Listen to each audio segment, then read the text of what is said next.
organizers, speakers, and participants of this lecture. Kanatong tanan, maayong adlaw. The conduct of this lecture is both timely and relevant. It is timely because this year, the Filipino nation commemorates the 500 years of Datu Lapu-Lapu heroism in the historic victory at Mactan. It is relevant because it invokes the heroic spirit in every single one of us as we grapple with COVID. However, it is sad to note that many of us Filipinos don't have a clear and better understanding of who Lapu-Lapu was. Much more appreciate the magnanimity of his heroism in repulsing foreign aggression.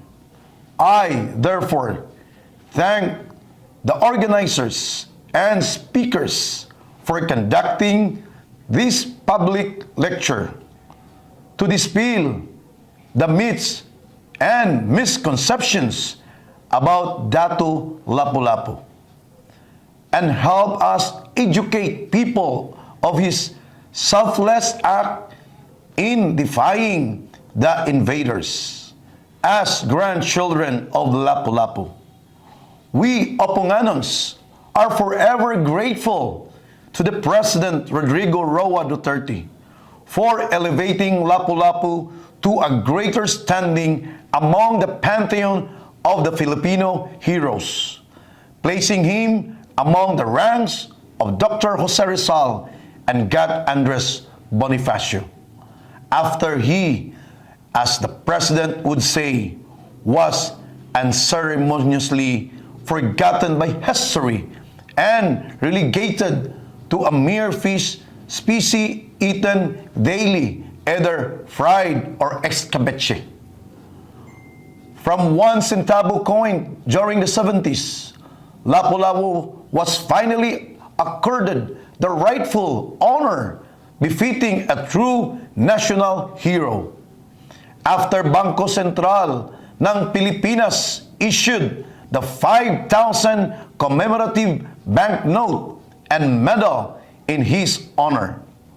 Likewise, on June 29, 2018, the President signed into law RA 11040, officially declaring April 27 as Lapu-Lapu Day, a special non-working holiday for the city of Lapu-Lapu, and a special working holiday for the rest of the country. But the highest attribute that we can give Lapu-Lapu is emulating his heroism in the face of this pandemic, that we may rise above the challenges as one Filipino nation, caring for each other with compassion. Having said that, I wish you all a successful, fruitful, and informative lecture. Daghang salamat and mabuhay. Lapu-Lapu bayani sa tanan. Mabuhay, mabuhay. Pagkasundot na mo, imong mga mithi, tungkol sa nasuri mong